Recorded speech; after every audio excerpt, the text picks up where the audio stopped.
Hola amigos, ¿qué tal? Sean ustedes bienvenidos a la entrevista. Esta noche vamos a conversar con John Katzenbach, es uno de los autores estadounidenses más reconocidos y más leídos de todo el mundo. Ha sido autor de obras como El psicoanalista y Confianza ciega, entre otras novelas. Está presentando en nuestro país y en español una nueva novela que se llama El Club de los Psicópatas. Este es el título en español. En inglés el nombre es Jack's Boys, los chicos, los chicos de Jack. Bueno, pues para poder escucharlo directamente, vamos a hacer esta entrevista directamente en inglés. Nos estamos enlazando con el señor Katzenbach de forma remota. Mr. Katzenbach, thank you very much for this conversation.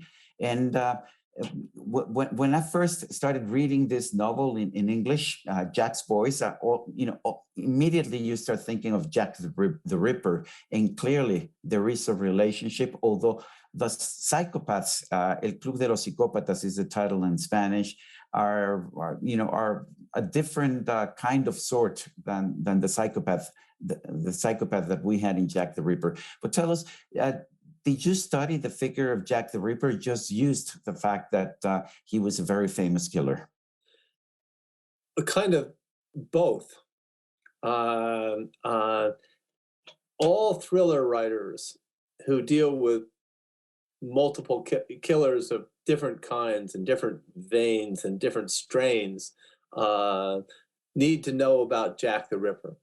But what is most fascinating about him is the way he taunted the police using the press and using, in effect, in 1888, being as modern as you and I are right now on Zoom. What is it like writing about killers like the ones that you have in your novel? It sometimes it can be a little unsettling even for me. And there are some nights where I don't fall asleep quite as quickly as I probably should, because in order to make the book come alive for readers, those characters have to be real to me as much as any character that you write. And that's the only way to make them real for the reader. That reader has to read my book thinking, if I was a killer, that's what I would do. Now, your characters, you have the killers are called Alpha, Bravo, Charlie, Easy, and Delta. These are Jack's boys, but they're very different. Some of them are rich, some of them aren't. Tell us a little bit about them and what makes them become killers.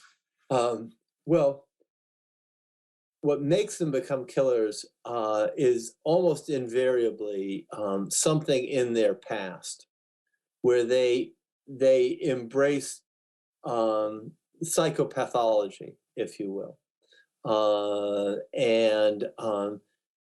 It is as if at an early point they grasp the evil side within them. That side which we are always told to walk away from, they embrace it. And the challenge for me as a writer in doing this book was that each of them had to be unique in their approach to killing, but at the same time they had to be together in their club.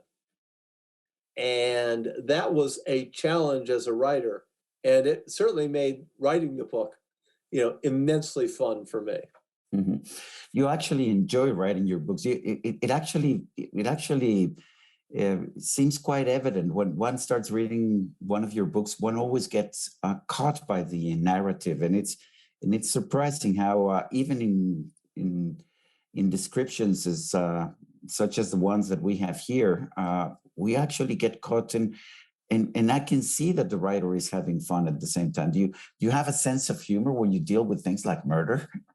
Yeah, Yeah, well, yeah, as a friend of mine once said, you just don't want to be inside my head, No. because yeah, I mean, it is it on the one hand, as an author, it is imperative that people turn those pages, that they want to find out how this story ends, and at the same time, you want to be able to give a depth of character, so that the characters are memorable. And that's boy, I work hard to create that. Mr. Katzenbach, one of the things that strike me in your novels is that you actually give us a very deep knowledge of the psychology of your characters. Do you have any training in psychology, or how do you do that? My training in psychology all came from being a newspaper reporter. Mhm. And as every reporter knows, that if you are observant about why people do things, it's an education in psychology. So while I don't have any formal training, I had the best kind of informal training. You were, in fact, a reporter for some years in Miami, if I remember correctly. Yes. What made you, what made you write your first novel, and when was the moment when you decided, okay, I'm going to quit being a reporter, I'm going to be a full-time writer? Can you remember the moment? Well, I can certainly remember the moment for my first novel. I was sitting around with the young lady who became my wife and is still my wife, and I was complaining about the fact that I would get all these calls from people who had been arrested and they were in the jailhouse, and I would say, "Boy, they always call to say, how innocent they are, and I know they're guilty." And I said, "Wouldn't it be more interesting if someone called me as a reporter to explain why they were doing a crime?" Mm. And the two of us, my wife and I, sort of stopped right then and looked at each other. And I said, "Bang, I think I'll start writing that." And I did. It was not until my third book that I thought that I actually felt like had the skills to make a career out of it.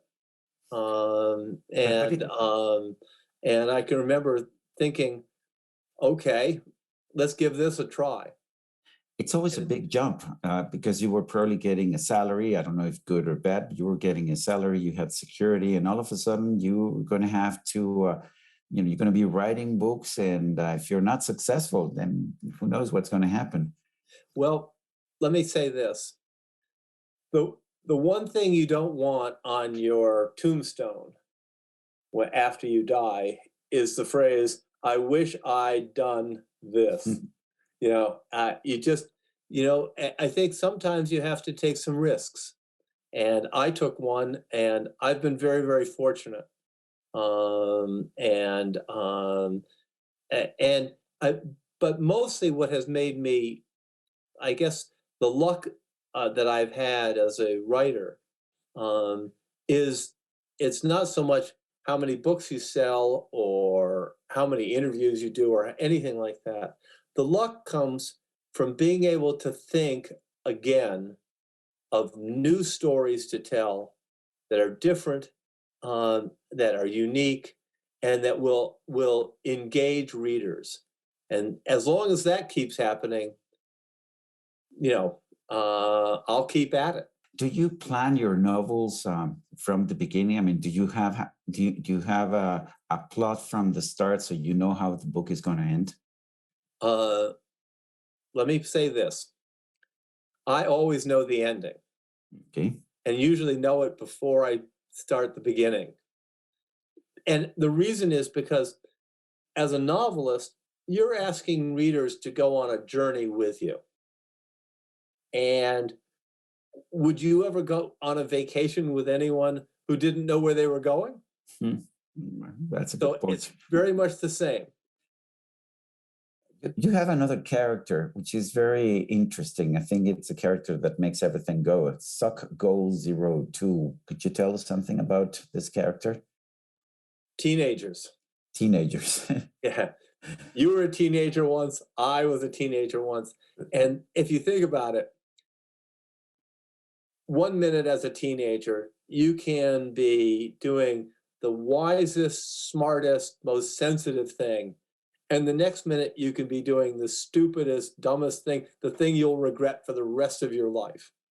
And it is to have created characters in that sort of formative moment and have them, in effect, be the impetus that drives the book was really interesting for me and a huge challenge. But I would say this to you, and I would say this to any reader. Think back to when you were 17 years old. And are there not some moments that make you go, oh my gosh, and make, you wish you hadn't done? And that was what I was exploring. Some of your books have been turned into films. I mean, are you satisfied of what you see on the screen, or you are disappointed? Let me answer that in two ways. Publicly, they're great. Privately, not so much. I think that adapting any psychological thriller is difficult. When it's successful, it will grasp viewers with an unbelievable intensity. But it's very hard to capture that. A good example, maybe the best example, is the Ted Tally's adaptation of Thomas Harris's The Silence of the Lambs. Mm-hmm. The tension that you feel reading the novel is not the same tension that you feel when you watch the movie. They're different, but ultimately they come together in a satisfying way, and that's a hard thing to achieve.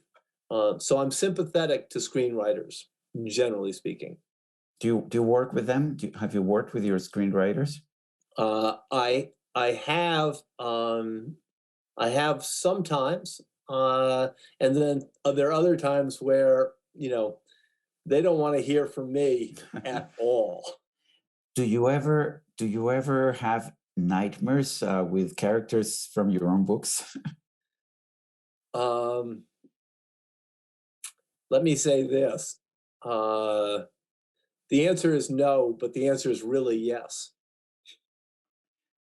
Well, okay, I'm gonna keep that answer. It's an ambiguous answer, and I like that. Just ambiguity goes with being an author. Okay, John Katzenbach, thank you very much for this conversation. It's my pleasure. This has been fun. Thank you. Y a usted, amigo televidente, que hace posible este programa, se lo agradezco también. Es todo por hoy, pero no se le olvide. Nos vemos la próxima.